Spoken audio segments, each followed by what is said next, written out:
Looking Forward Our Way podcast addresses today's critical issues affecting adults in Ohio. We focus on issues that affect our money and our neighborhoods. Our expert guests are here to provide the information and resources needed to address those challenges. We are looking forward our way. Hi, this is Brett. We cannot avoid hearing more about artificial intelligence in every aspect of our lives. We may not understand it and likely do not want to learn more about than just, Siri, what was that song? But, for those searching through a vast number of job postings, looking for great employment opportunities, it is critical to understand what's happening. Our expert guest is Chad Delegati, CEO and owner of InnoSource, a human resource staffing and data agency. Chad's going to provide us with the issues and challenges of AI in recruiting today's workforce. Chad, thanks for joining us today. We've known each other for, I'm going to say decades now. I think 2 decades, Brett. Probably. Yeah. And finally got him in the studio. Well, I'm thrilled to be here. It is so good to see you. Yeah, it's great to see you too, Carol. We've been good friends for a long time, but we've been after you to come on our podcast for a while, and we finally, I think I didn't give you a choice when I said I'm doing this based on something that was posted on your website. Well, that's very sweet of you and Brett, and I'm honored and thrilled to be here. And thank you for continuing to push me to get down here.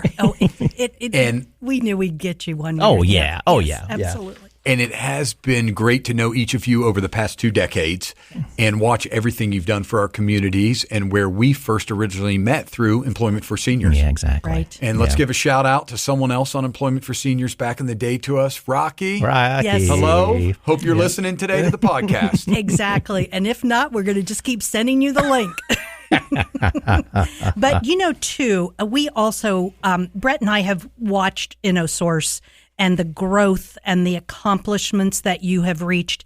And I really want to give a shout out to all of your team. Yeah. Very sweet they of are you. Wonderful. They were very good to us at Employment for Seniors and supportive and always with a smile on their face, regardless of what my request was. Well, that means a lot. And the team really cared about Employment for Seniors. Mm-hmm. And the team at InnoSource is what makes us special. That's what drives the engine at InnoSource. That's what gives back to the community. That's what gives the results. So there's nothing more I love to hear than a compliment about the team.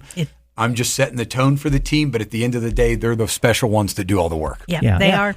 They're a good group. Yeah, because every time I've gone in and during that time period, it felt very genuine that they cared. Everybody's, because there are tons of nonprofits that I'm sure knocking at your door. Right. That say, hey, can you support us? Can you support us? And we were very, always appreciative of that we got the time to talk to you. Well, I appreciate that. And your continued support, even though you were off the board. A lot of people don't. It's like, I'm done with that. The next thing. I always thought it was genuine. And I know it was genuine. Well, thank you. Yeah. And Employment for Seniors always had a special place in my heart. And you mentioned coming into InnoSource, you felt welcome and warm. Mm-hmm. And that's something we really strive to do every day. And you think of all the different environments you go into where you're maybe nervous, you're uncomfortable. Yeah. And when you think of InnoSource, we're changing lives every day by hopefully giving them that career opportunity, helping philanthropic organization or giving back philanthropically or helping nonprofits. And so we really try to make everyone comfortable when they come in. Mm-hmm. So I appreciate that feedback. And as you mentioned, always had a soft place in my heart for Employment for Seniors. We will all be seniors in our life. We will all have that need that we used to talk about. And having a good, comfortable place for seniors to go when they have that need counseling or need help to get a job, I think there's always a special place for that in society. Mm-hmm. And so thank you both for all you did with Employment for Seniors over the years. We really have the same mission. Yeah. Different populations that we worked with, but the same mission and goals. Definitely. And it doesn't matter whether it was when I started at Employment for Seniors in the middle of the recession, the 2008-9 recession, or in today's very different workplace environment. All people need to have the opportunity for a good position. Yes. An opportunity to really use their skills. And that was basically Julian Marcus's belief. Mm-hmm. Everybody deserved the grace and ability to use their skills. And Julian was the founder of Employment for Seniors. Exactly. And if I recall, he worked in the clothing department at Lazarus when he founded Employment for Seniors. Exactly. It's a neat story. Yeah, neat story. It was a great story. Yep, neat story. In talking about InnoSource, you all are 25 years old now. Yes. This is incredible, the growth of this organization. Tell us how you got through this journey of your own career path and InnoSource got going. Well, Carol, I appreciate the kind words. And once again, I just want to thank both of you again for having me in today. One of the things I want to start with was one of the things we spoke about at Employment for Seniors years ago. And one of the things we spoke about was technology back 20 years ago and how some seniors weren't comfortable with that. And what we would talk about is technology will never move as slow as it does today into the future. And I remember we really were working with people around typing and just the computer skills. So when you think of recruiting and where the world's going today in today's podcast topic of artificial intelligence, it's really not changing, right? It's a new technology. Mm-hmm. It's making people uncomfortable. But my advice is lean in and start to embrace it now. So when you look at our 25 years journey at InnoSource, it's been amazing. It's nothing I thought I would have, but when I first started, we would place classified ads. You know, people would call in on the phone. We had manual fax machines. If you sent in a resume and we got 100 resumes faxed a day, that paper was spitting out everywhere. When we would do drug screens, we had a printer that print the results live in the office. Early on, website, early on, monster.com, big. So when you think about that, as I look back, technology has always been advancing in our 25, 26-year history at InnoSource, but never at the speed we see today. Right. So as we look to the future and talk about what InnoSource has done, we were originally founded as a traditional staffing workforce, specializing in really customer interfacing work, partnering with organizations that need long-term talent. We've never been in the temporary field. We don't place temporary people. We partner with organizations from day one that need that long-term permanent talent and lean on us for our expertise to find that. When you look at the industries we serviced over the last 26 years, we've done a lot in utilities, manufacturing, logistics, customer operations, healthcare, and a lot on the government side. And so firsthand in all of those different environments, we have seen how recruiting has constantly changed. And with this recent big boom around AI, what we are finding is our recruiters that are adopting it, and they all are doing a phenomenal job at adopting it, are still keeping the human element in the decision making on the back end. But what they're finding is they can do a lot more quicker, more efficiently, and more accurately. So one of the analogies we use at InnoSource is riding a bike versus driving a car. And when you think of your daily work, pre-AI was at the pace of riding a bike, where now what we say is if you don't want to embrace AI, that's your decision. But people are going to be doing work quicker and getting to that result quicker than you. And so they're going to be driving the car. So what we recommend is get involved, get going early, pick one workflow or pick one thing within your company around that AI and start to work on it. But our evolution has been amazing. We started from, as I said, fax machine resumes, phone screens, live interviews, to pivoting through COVID, going all virtual, to now really seeing the power of an AI engine, partnering with a recruiter and seeing how much more work they can get done while still at the end of the day controlling those final decisions on their own. Tell me if I'm correct in my beliefs here. When you started InnoSource, it wasn't really just a matching process. Yes. That you got the resumes and you sent them to your client who needed somebody. You were really also looking at making sure people were trained, they had the skills they needed, they were going to be good job applicants. And right now, that AI, you're just carrying that on. Yes. So one of the things we've always talked about, we're changing lives every day. And at InnoSource, we didn't believe in just putting warm bodies in jobs for a quick fit. As you mentioned, Carol, when someone came into InnoSource, we invested in them and wanted to find them the right career opportunity. So we always have had training opportunities. Our recruiters have always worked with individuals on resume building, skills testing. We have hundreds and hundreds of skills testing and training available at InnoSource and in all of our regions across the country. And something else that really shows the passion around how much we care about our associates and not only just getting them jobs, but helping them train, helping them understand how to look for a job, helping them understand how to report day one and operate in that new job. we're big believers in upskilling. And Dr. John Comerford from Otterbein partnered with us, the Coalition for the Common Good with Antioch. And we now have some certificate programs with Otterbein and Antioch so that we can take individuals in, put them in a 1 to 2 week upskilling environment, train them for the skills they need to be successful in that job, and then launch them in a career placement. And what we're finding is retention is up double digits. Associate productivity coming out of training is twice as high. But in that upskilling, we're giving them the chance to get better prepared for that job where they otherwise would be learning on the job and maybe falling behind a little bit. Right. So at InnoSource, we really care about the human beings, but we also understand what the customers and the clients expect. And they want a good candidate that's going to do the job, and that's when they lean on us. So, Chad, I have this one-upsmanship I play with Brett. And as an Otterbein grad, I'm way ahead of him. And now you've just given me another little, I love it. check mark on my side. I love it. I've just given up. I don't even try anymore. We just can't get those Miami grads or folks to come up here. That's all there is to it. So, so we'll shout out to Dr. Comerford, who's a great guy. Great guy. And it's a wonderful program. Yes. So thank you. Yes. So when we hear the term artificial intelligence, we each have our own interpretation. Yes. In the human resources arena, it's grown from a simple need to tame the number of jobs posted and resumes received.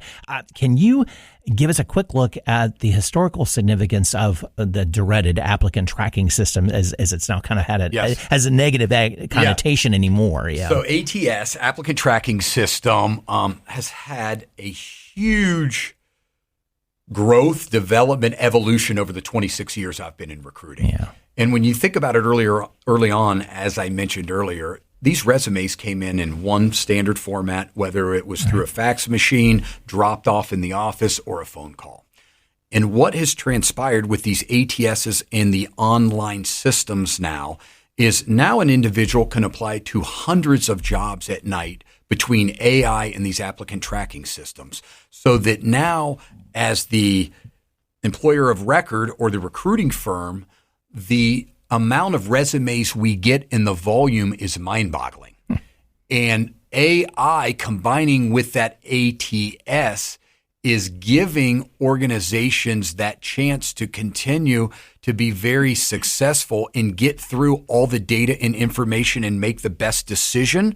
Whereas pre-AI applicant tracking, you got 1,000 resumes. You had to have your recruiters go through all 1,000 resumes and every line on that resume. Now with the AI, you can make sure everyone's getting touched within 24 hours. All the information's being digested. And now that recruiter is much more equipped to make the best decision quicker than before. So what a recruiter may have done in a week before, they're doing in a day. And when we look at InnoSource and we look at that applicant tracking system, traditionally before, all of our interviews and phone screens and applications were between 8 and 5, 7 and 6. Some West Coast time, we'd go a little later. Now what we're finding over the last 12 months, 56% of our total applicant flow and application are coming in after business hours. Yeah. When we look at that applicant tracking system, another issue was whether it came through the fax machine or through the phone or email, we had to connect with that candidate to set the interview and hold the interview. We've cut that first time connect down 100%. So we've gone from about 9.62, I don't remember the exact numbers, to about 4 something. Then when you look at time to offer, follow up, follow through, was creeping in the high 20 days. With the AI, working with that applicant tracking system, we've cut that down to 9 days. So we've seen a 200% improvement on time or on time to offer, 100% improvement on first time to connect, and we're touching 56% of our applicants now after hours. Within a traditional applicant tracking system, we would not been able to do that, but by combining that AI with it, it gives us the ability to process a lot more information a lot quicker, but we still keep that human touch on the recruiters on the back end to make that final decision. And that should be thinking of it from the applicant point of view, that should be a positive thing.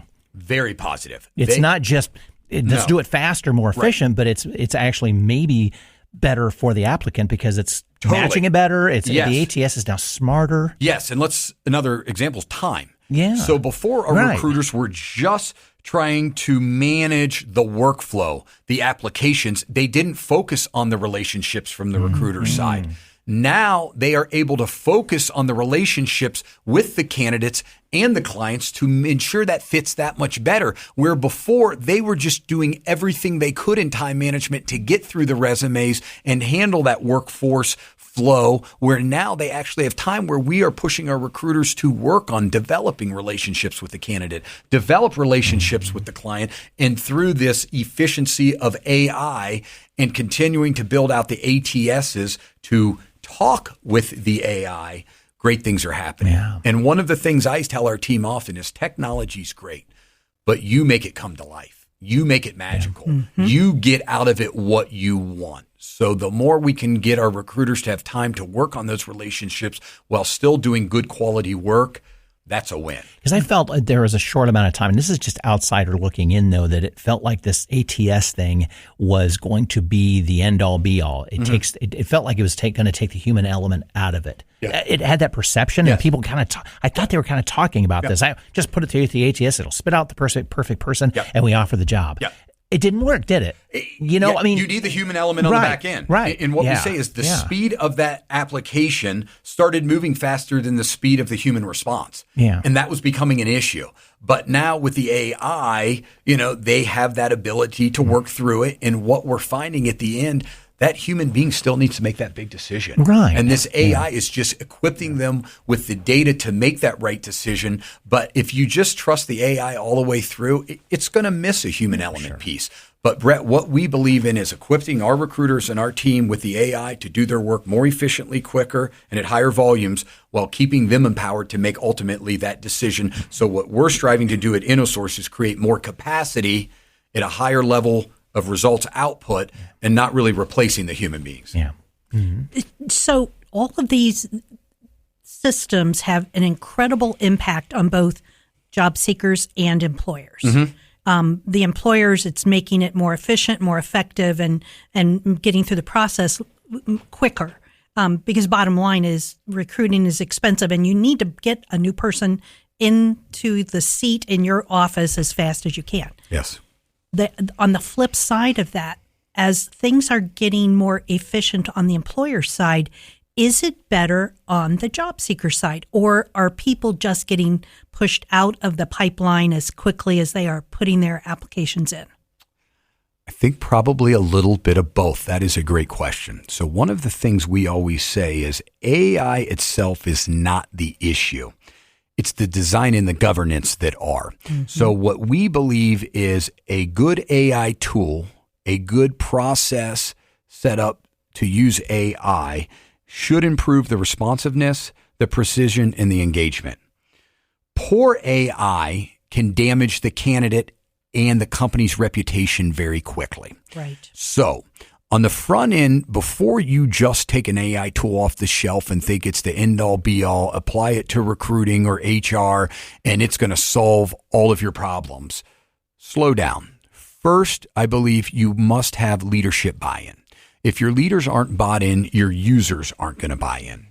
And secondly, you got to have that data prepared. The AI tool or the large language model will only be as good as the data put in. So if you don't have your data prepared and you don't have leadership on board, Carol, back to your question, you could create a train wreck. And you could have a bad candidate experience as well as from the employer side, you could hurt that brand. However, if you think it through on that front end and your team is trained, the model's built the right way, the data is clean and accurate, you have domain experts in there constantly testing and training the model to make sure it's doing what it should, ultimately both ends should get better. That candidate experience should be quicker and be able to develop more of a relationship and talk, where the employer should ultimately be able to, a few of those statistics we talked about earlier, touch every candidate, get better candidates, and do a larger amount of work quicker that would have taken a lot of time before. Right. So at the end of the day, if it's set up right, the data and governance are built right, the team is trained and believed in it and the leaders are on board, it's going to be a win-win across the board because candidates can do more quicker, have more time to meet with recruiters, and companies can get higher quality hires. Right. But if it's not set up on that front end, you could have some issues on both sides. I had an interesting situation happen when I was at Ohio State working with undergraduates, and we did a lot of work with the state of Ohio, and particularly getting students in things like summer internships and special programs, but they had to go through the tracking system that the state had. And what no one knew is that there was a box with a question at the very end of the application process that the students had to fill out correctly, or the system would spit out their application, because even though they filled out that box at the end, it was the first thing the system looked at. And so at the end, when they were sick of this application that was very long, and they put "see resume" in that box, then the system kicked them out. So this recruiter came in and said, "I got a tip for you," and told students what to do in that box. And basically, they had to literally put everything in that box that showed they had the skills required in that job. So that's what happens. As I mentioned to you when we were talking around the table before we started taping, if you ask a question, it's like a survey. If you don't ask the right question, you're not going to get the right information. Agreed. So what you're saying is building these AI systems is more than just clicking it together. Agree. And one of the things I like to talk about are what are some of the benefits, but what's the counterbalance on the negative there? So as I mentioned earlier, the AI should create more human connection, not less. But with that, the benefits are immediate candidate engagement, faster resume review, more consistent evaluation, reduced recruiter administrative burden, faster movement of qualified candidates, and then an improved communication speed. But to your point, if that is not done right and you build a weak system on the front end, take something off the shelf, don't have your data prepared or your team trained, absolutely the AI can reject good people incorrectly, and then bad data will create bad outcomes for people. Right. So that front end is very, very important, and don't try to boil the ocean with AI up front. Let's boil the frog. Let's start one thing at a time. Let's master it, and let's move on to the next one. Right. But we got to make sure that data's prepared, the people buy in, and I think at the top, you've got to set what is the culture for that AI. As you mentioned, everyone's a little scared about AI. Everyone's a little uncertain. What's the impact to me? I'm being told it's going to take my job. Well, if we lean in and think back to the last 40, 50 years with all the technology advancements, from the PC to the laptop to the cell phones to social media to the applicant tracking systems to AI, they all had an impact, but they have not eliminated human beings. Right. And we will see some element of automation. It inevitably will happen over the next few years.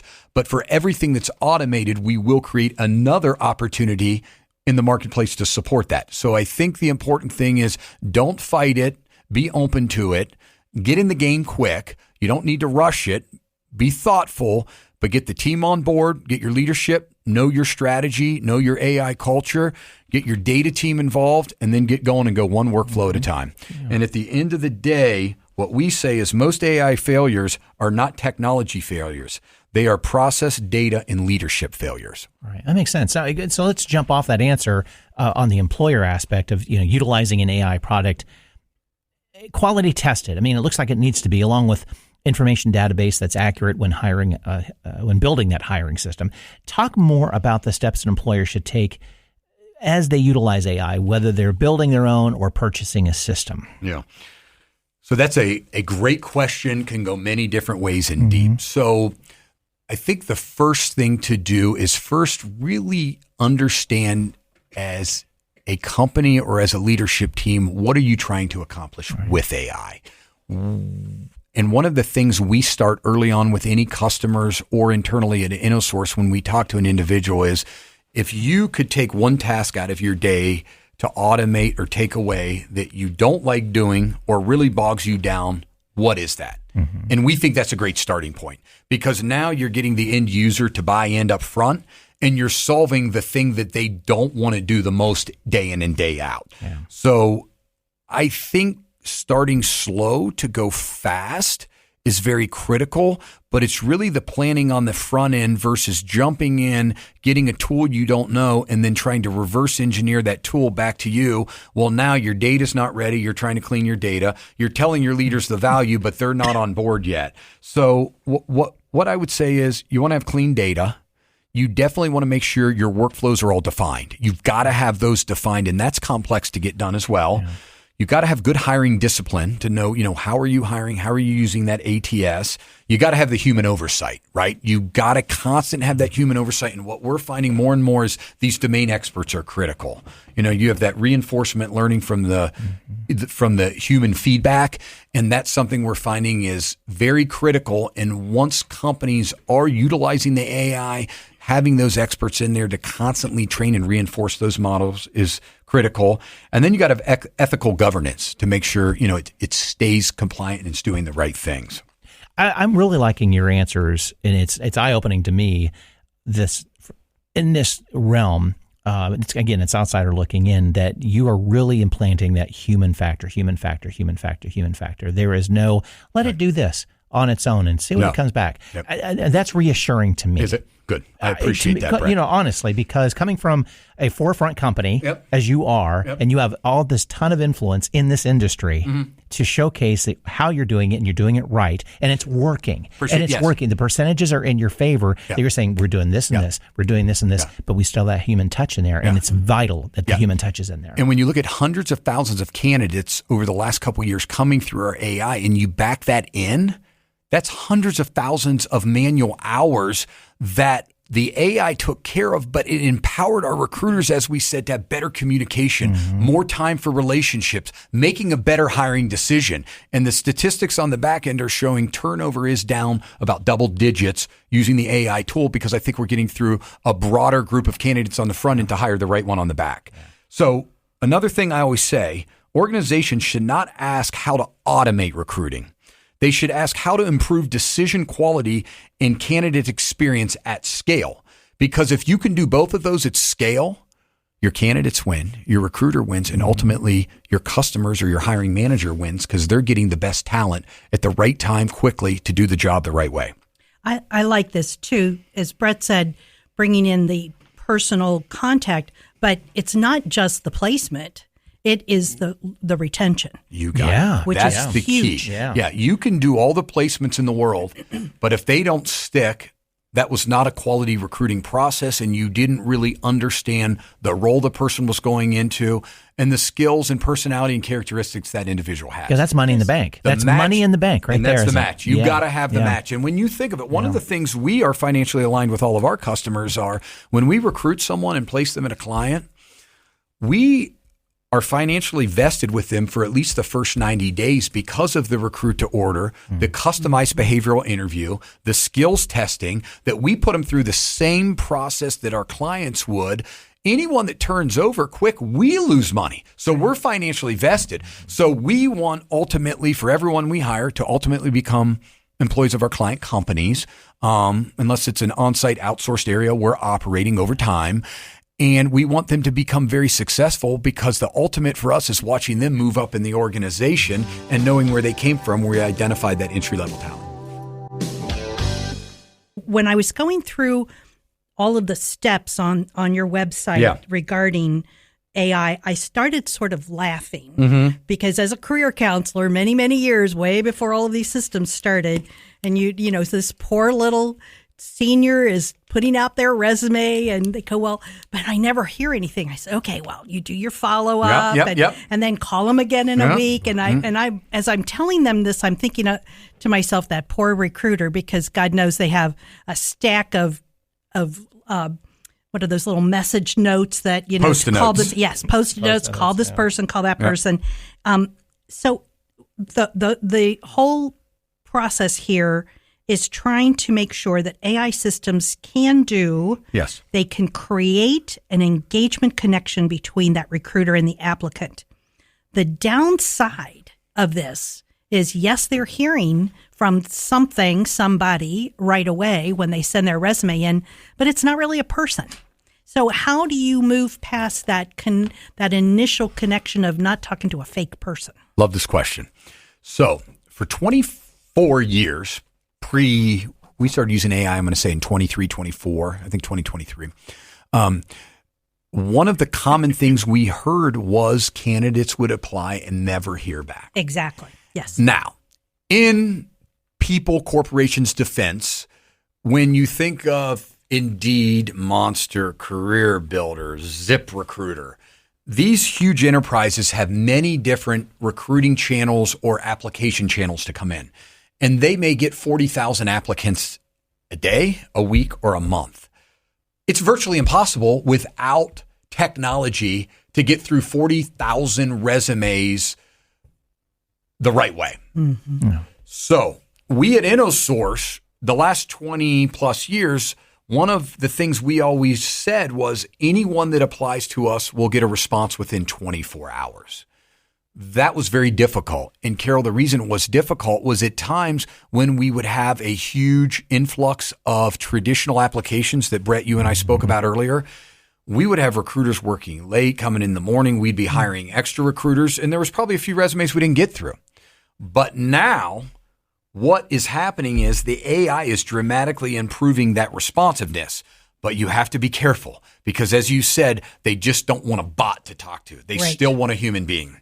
So what we have found is we are using the AI on that front end more, I'm going to say 20, 30, 40%.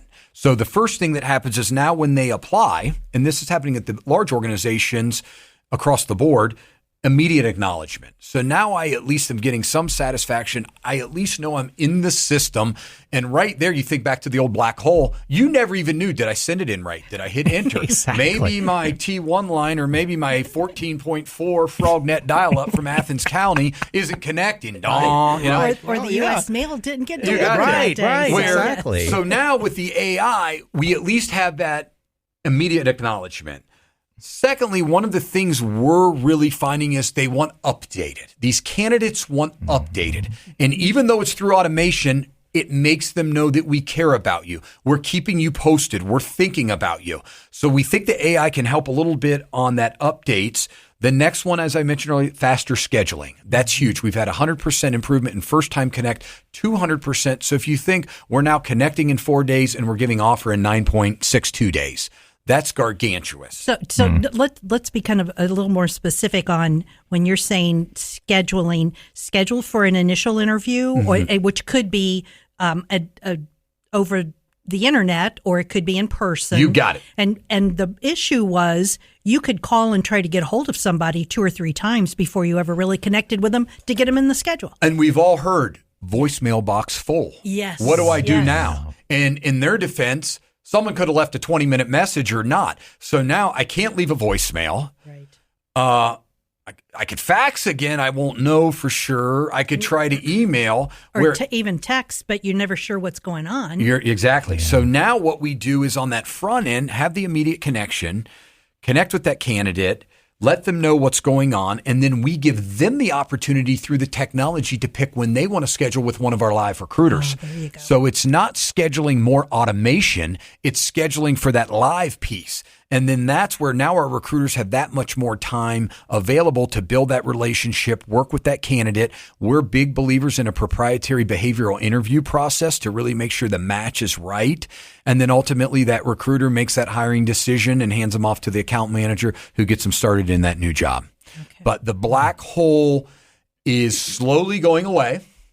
However, the only way it completely goes away, or it goes away in a positive fashion, is to ensure you're giving the candidate the attention they need, the responsiveness they need, and not just relying on technology to handle it all. Knowing your process, knowing when the technology's going to touch, know when the human's going to touch, and who's going to make that final hiring decision, and we let the humans do that at InnoSource. And it would seem, too, that if the initial contact sets up a pattern, so the individual applicant knows that pattern, knows, okay, I can expect to get an email, or I can expect to get whatever, as opposed to think, well, are they going to email me? Are they going to call me? Blah, that kind of thing. So it makes an easier transition through the process. Right. We never wanted them to feel like it's a fake interaction.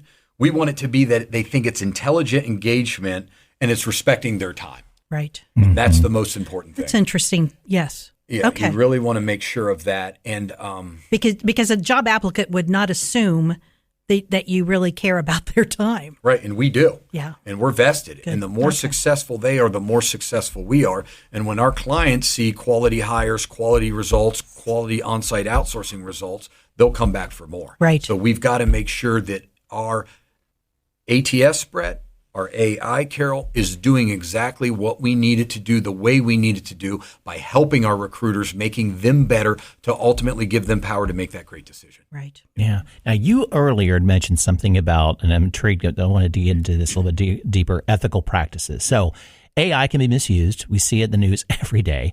What do you tell employers regarding ethical practices when they're developing an AI-driven recruitment system? And do you have recommendations on how AI should be maybe better regulated? Yeah. So one of the things we always talk about is ethical AI will become a competitive differentiator. And the human accountability is very, very important and still matters a ton. So AI does not eliminate employment law obligations. However, what we say is AI should enhance the human judgment, not replace accountability. So those are some complex words there, but what we're really saying at the end of the day is it's here to help, but it's not going to replace that human side, and you've got to make sure you build it the right way on the front end, or you could have a complete disaster on that back end. Well, and they hear hallucinations, right? Yeah, because I don't even like to say that because you don't even want to get anywhere near an AI hallucination, right? But they can happen, they do, but you want to avoid that as well. Well, and I could see an AI being completely blind to race, sex, because it doesn't know that Mary is a female name or a male name unless you program it to be that way. Yep. So great. So what you have to avoid, to your point, is hidden bias in your training data. Yeah. You can't have that. You can't have a lack of transparency. You can't over automate. That's when those issues happen. You can't have poor governance, and you can't have inconsistent decision logic. Those will all add up to a disaster. And remember, your EEO standards still apply, and employers should create governance now before the regulation forces it. Yeah. So that's one of the things we're really working on in InnoSource. We want to get in front of it. So then as it comes out, if we have to tweak one or two, we will. But we want to be on the front end, not the back end being reactive. Yeah, exactly. Well, and exactly. that still goes all the way back to the notion of good hire, good retention. Yep. If you've got the right person in there and they, without crazy judgments that happen, then you're going to have it. I'm going to go one step further. Good process, right? Because at the end of the day, if the organization cannot explain how that hiring decision was made with this new technology, that becomes then ultimately a business risk. So you really have to know your hiring process and the decision making throughout that as well, and then ultimately get to that conclusion that you said. Yep.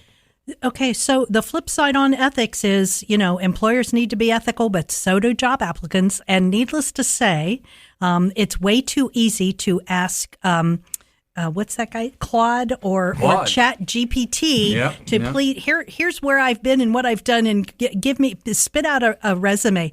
I can sit back and remember looking at there were some counseling groups in town who would work with clients and help them do their resumes, and we suddenly would at Employment for Seniors get 10 resumes in that day, and they all looked alike. And they all said the same thing because this group of people had gone to the same workshop, and it's too easy to have somebody else do your cover letters and your resumes and your job applications.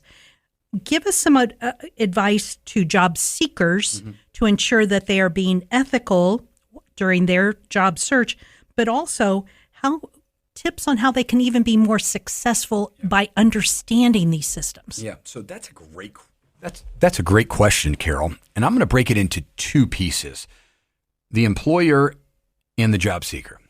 So right now, we are actually dealing with a lot of fraudulent resumes coming through due to the new technology. So people are trying to take advantage of the system, whether it's someone else doing the interview, it's a fake resume, it's a fake interaction. And so employers actually right now with this quick AI boom must worry about ensuring the candidate they're hiring is the individual that came through the hiring process and having your checks and balances in there. Equally, the job seeker gets worried, is this a scam? Is this a bot? What information do they need? $10 for your application. Well, I don't know any job that ever charged $10 to apply. So that's where you really on that front end want to give that confidence, as you said, to the job seeker to know they're not getting scammed or taken advantage of. So the fundamentals still matter. AI, what we say is it changes the tactics of how we operate, but it doesn't change our integrity. We're going to do everything the same way. We're just going to use this AI to make us a little better and a little quicker. But how are we going to show that through the technology back to the job seeker that they can feel it, hear it, see it? And some of the things I mentioned earlier with the constant communication, the follow-up, the human element coming in. And whenever we do a virtual interview, we want them on screen. Mm-hmm. We are pushing very hard to get all of our interviews back on site. And what we're finding is our recruiters are starting to travel around the country and doing more live hiring and interviewing again, which is outstanding. So I think it really ties back to that process. Making sure that your technology is in sync with your people and your people know what the technology is doing. And at the end, the people are making that decision, and that should then rub off or come across to the job seeker that they do care. And if you ever are uncertain or being asked for information you're not sure of, stop immediately. You do not need to take that risk. There's many ways to just go out and even Google that company and see. There always should be a phone number to call. There should be a lot of other information. So if you're ever a job seeker and something feels off and you can't find any information on the World Wide Web to support it, it probably is a scam and get out. All right. So it's crystal ball time. What do you see coming in the future? Formation of AI systems in recruiting and retention of employees. Yeah. So I think the next phase is really orchestration and intelligent coordination. So we're moving towards systems that can coordinate workflows, decisions, and communication across the enterprise, not simply just answer questions. So when we think about this, the different areas that will be impacted, and it's coming quick, Brett, it's coming quick on top of everything else we talked about, but workforce forecasting. We're seeing a lot better results there and looking at that forecast. And forecasting within the company or like in a region? Yeah, within the company. Within the company, gotcha. Within a company, within a division, within a group. Based on outside forces telling them. You got it. Gotcha. Historical information, all of that. We tie that all in. Secondly, candidate matching, right? We continue to get better and better.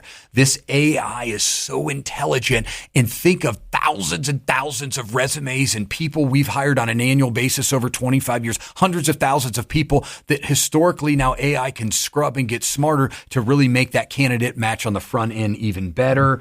Skills gap analysis, right? That's something people talk about a lot. So if the AI tool's built right, you can still identify that a little bit quicker. And now that's also the future. People are figuring out how do you validate that through AI versus traditional skills testing. But it can all be tied in, automating onboarding coordination. So something else we're seeing is not only that recruiter function on the front end, but now when that recruiter hands off that hire to the account manager and they begin to onboard them, where does that get more efficient and more accurate versus the 100 forms in the past, and how can you populate that quicker? So the future advantage will not come from simply just having the AI. Everyone will have AI. It's at our fingertips today. You can go online, ChatGPT, it's right there.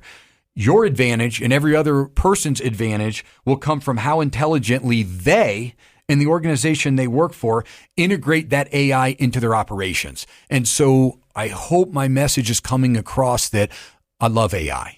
It's good. I don't think it's going to replace all human beings. Don't panic. But it's going to make all of us better and quicker. But it's just not going to happen by just saying I use AI now. You got to lean in. You got to understand it. You got to invest in it. You got to make sure on the front end you're prepared, your team's prepared, the data's prepared, and then pick a workflow. Like I said that earlier on, pick something people don't want to do. Pick something that's a pain for them every day to do and start there and get that employee buy-in and then work one flow at a time. And then you have to find the right large language model and tool that fits you as well. There's a company, I forget what company it is. It's local here in Columbus. They're a janitorial system. Okay, a big name. And if I remember the name and the person's name that owns it, I know you both know who it would be. But she mentioned something about this in an interview I heard on a podcast that I helped record, talking about that pain point you're talking about, that they created this robot and a monitoring system in industrial buildings that will efficiently clean the building because AI is sensing how dirty the area is, and the robots go to it because no one wanted to do it. You get right there. Or they couldn't get to it, or it can be done after hours. Then it's back to work. That it's a very clean, especially in these buildings that have to be super, super clean, superconductor kind of stuff, that sort of thing. And it was just amazing here going, that's cool. Yeah. And it didn't necessarily eliminate anybody's position. It just did something nobody really wanted to do anyway, and did it very well. And it created opportunities. It was mind-boggling. Yeah, what a great use, right? So something they didn't want to do, something that was critical to be done. Yes. And something that technology could come in and get as good or better result and make human beings happy behind. And they're at test levels that are industry standard, that they know everything's clean to where it needs to be, especially in those very sensitive superconductor kind of building, that aspect of it. That was the coolest thing. Kind of going to that fact. Love it. Yeah. Love it. You know, one of the things that as I was putting the script together, I kept thinking to myself, for decades, we've all complained about the human resources process, the hiring process. And so instead of now complaining about AI in that hiring process, here we have a tool to make that process better. And hopefully people will work on it. One of the things that I was hoping that we would talk about today, and we haven't hit it, but I'm going to ask anyway, an issue that many employers, particularly smaller employers, don't do well is creating job descriptions. And I'm trying to figure out, how does that fit into this process? How can AI make an employer stronger in their recruiting and retention because they've had to think better about? So great question. That is one thing many employers don't realize, the importance of a very accurate job description. Oh, exactly. And one of the things we found, and we actually worked on over the years, is you can lose a lot of great candidates by not having a good job description. And over time, many people got complacent and just kept putting that same job description up over the years, but the role actually did dramatically change. So it is very important on that front end to have an accurate job description, clearly defining the role, the technology, the expectations, the background you're looking for, all those key details. How does that tie in? Beautifully complex, but it should be done. So when you're thinking of our AI tool, it's called Mini Recruiting. And Mini is the name of our dog. I don't know why the marketing team picked it, but I love it. So Mini is our mini recruiting tool. And when you think of all of the people that come through Mini Recruiting on the front end, ultimately, if that job description is not built right, that data's not built right, so then what is our Mini Recruiting evaluating that individual off?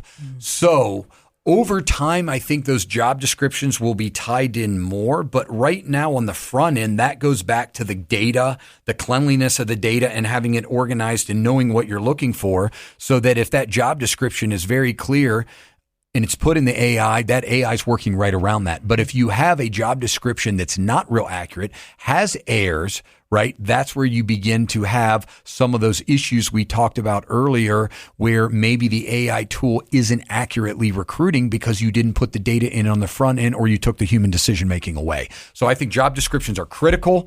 I think they constantly need to be updated, and I think they should be tied into that AI recruiting, because that's a key data point in anything you're recruiting for, is having a very good, clear job description. Well, junk in, junk out. You got it. Ultimately, It right? is, but the AI system isn't going to pop a job description out of thin air. No. The employer still has to do some very concrete So steps. our recruiters write every job description, and then they go to our head of HR, and then our marketing team even gets involved. So we do not have AI automate or generate our job descriptions yet.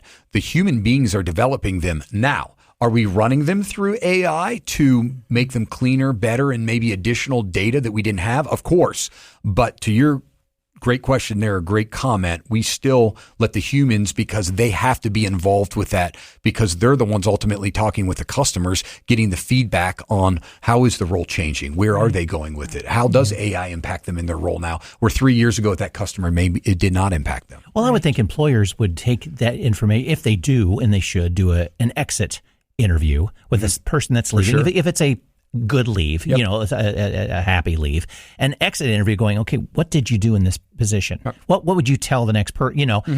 Talk about great information that could be part of the job description. Again, depending on the exit situation. What, and I know tons of employers don't do that. I mean, it's just one of those, okay, you're moving on. Goodbye. Don't let the door hit hit your butt on the way out kind of thing. It's like, no, take advantage of one more hour with that person before they leave, because you might be able to get a better person that just left. We're big surveyors as well at InnoSource. So we like to survey new hires, active clients, and then definitely on the exit. You get a lot of great feedback on the exit, and you got to be able to look in the mirror sometimes. Maybe there is an issue. Maybe the technology wasn't right. Maybe you whiffed on something, but that's where you get stronger and better, and you need to have that human feedback loop on there. Yeah. So I always complain that our time with our guest goes way too quickly. And the last question is always, your words of wisdom. But I'm going to put in a tip from me to job seekers in our audience before we ask Chad for his last words of wisdom. And I learned over time, working with a lot of job seekers, literally 18 to 80, that don't shortchange yourself and your applicant candidacy by not doing your own good work to build that candidacy. Agreed. The better your resume is, you're doing it yourself. You can have people help you, but you're really thinking through. It will make you a better interview. It will make you a better candidate for that job and more likely to get the job you are looking for, but you have to do the work. So that's my little bit of advice to our job seekers. Right. So now your turn. What are the last words of wisdom that you have for our audience, and any suggestions? Yeah. So thank you again for today. Outstanding. Enjoyed this. A couple things come to mind. So the first one I would say is AI is not the future of recruiting. Human-centered AI is, right? Once again, human-centered AI. So when I think to the future, my kind of closing wisdom is recruiting organizations or organizations in general that succeed with AI will be the ones that remember recruiting is still a people business. And technology can improve the speed and insight, but at the end of the day, the relationships, the trust, the judgment are still determining that long-term success. So I think what we need to do is lean in and understand AI is going to be critical, but recruiting is still recruiting, and speed matters, right? It matters, and that's what AI is making us quicker. But at the end of the day, a culture fit and leadership still matter more, and we need to make sure we don't lose that human touch. And I think if everyone can lean in with their organizations and understand that balance between the human and the speed of AI, and then on the front end, getting it built right, getting that data right, and going slow to go fast, I think we all can be successful, can grow from AI, and give our customers better service, our clients, our internal people, and at the end of the day, still keep human decision-making as a huge component, but lean on that AI to do it quicker and more efficiently and more accurately. Wonderful. Yeah. Thank you so much. It was wonderful to see you. Thank you for having me in. I'd love to come back. Sometime if you ever want me. Oh, yeah. Absolutely. And I enjoyed the conversation. And if you have any follow-ups, anyone that listens has follow-ups, please let me know anytime. Well, and we should put a little plug in for the blog that is on your website. Great. That's how I found this topic. Perfect. And so for those folks who are looking for more information, not just about InnoSource, but about recruiting in general, lots of great information. So InnoSource.com, blog, some social media feeds. Send an email anytime or check it out. Wonderful. Cool. Thank you again. Thank you, Carol and Brett. I appreciate it. Bet. Many thanks to our expert guest, Chad Delegati, CEO and owner of InnoSource, a leading human resource staffing and data agency, for joining us today. The views and opinions expressed by the experts interviewed on this podcast are their own and don't necessarily reflect the views of the podcast hosts or any affiliated organizations. The information provided in these interviews is for general informational purposes only and should not be considered as professional advice. Listeners are encouraged to consult with qualified professionals for specific advice or information related to their individual circumstances. The podcast host and producers don't endorse or guarantee the accuracy, completeness, or reliability of any information provided by the experts interviewed. Listener discretion is advised.